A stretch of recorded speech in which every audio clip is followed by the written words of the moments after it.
Simula na ng mga nakakaantig at kapanapanabik na eksena sa Little Star.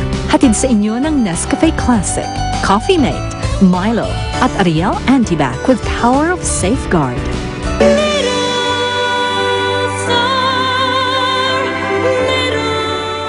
Sa itsura ng tao, kahit hindi magsalita, halata naman na gustong-gusto ka niya eh.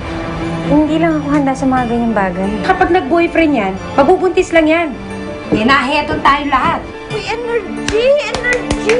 Magsimula na ang concert! Bakit ba ngayon ka pa nagtamad-tamad dyan? So, wala ba akong good luck kiss? Ito, emergency money natin to. Ikaw, pag may kailangan ka, ito ha.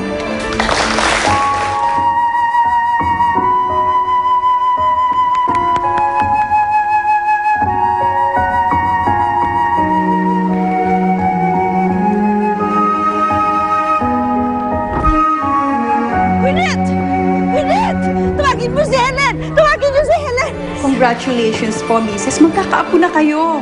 Buntis po si Gwyneth. 6 to 7 weeks po ang nasa sinapupunan. Magandang balita ho yun ah. Matatagdagan na yung pamilya niyo, tsaka magkakaapo na kayo. Tama! Hindi na namin matustusan ang sarili namin. May rigad pa! Bukas din! Ipaalis natin ang problema na yan! Oo naman ho. Mahal. Mawala na ang lahat. Huwag lang ang karir ng anak ko. Kahit ikaw pang ituro, wag kang aamin. Ha? Wag kang maghahanap ng hollow blocks na ihahampas mo sa ulo mo.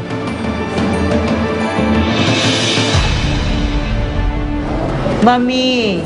Mami Ses, kumusta na po ba si Gwyneth? Ano po bang nangyari? Ano po bang sabi ng doktor? Una sa lahat, ha? Nagpapasalamat ako. Ha?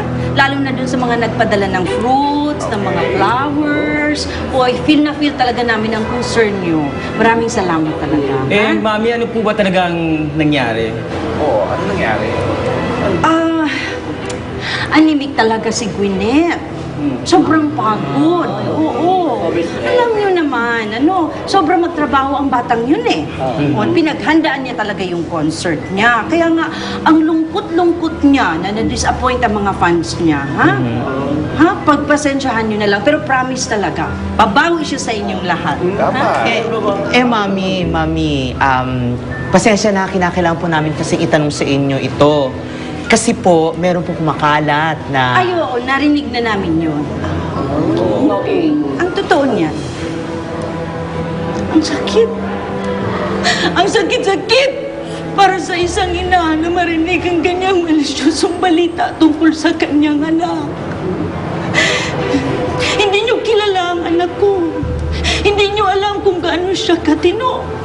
Napakabait niya. Lahat ng pangaral ko, sinusunod niya.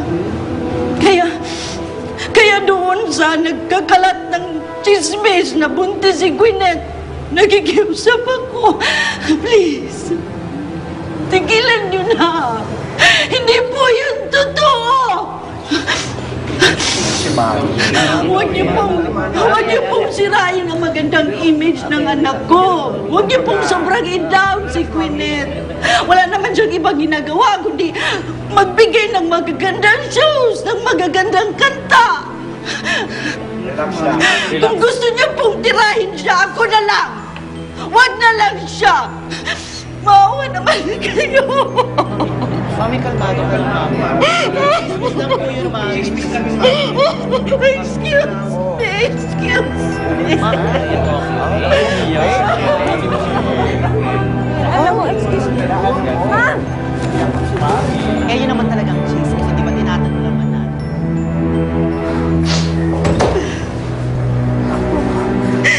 Ako, ma'am. Ma'am, uminom po muna kayo.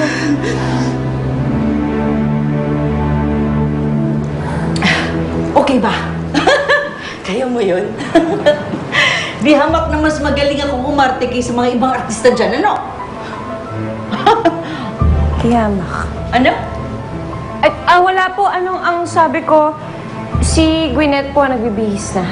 Ready na po siyang umalis. Gwyneth!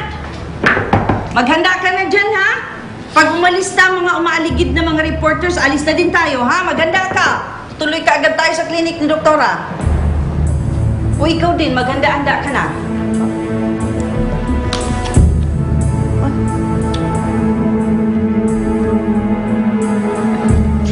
Mamaya tutuloy ka agad tayo sa klinik ni Doktora, ha? Pag-uwi natin, magpahinga ka ng mabuti.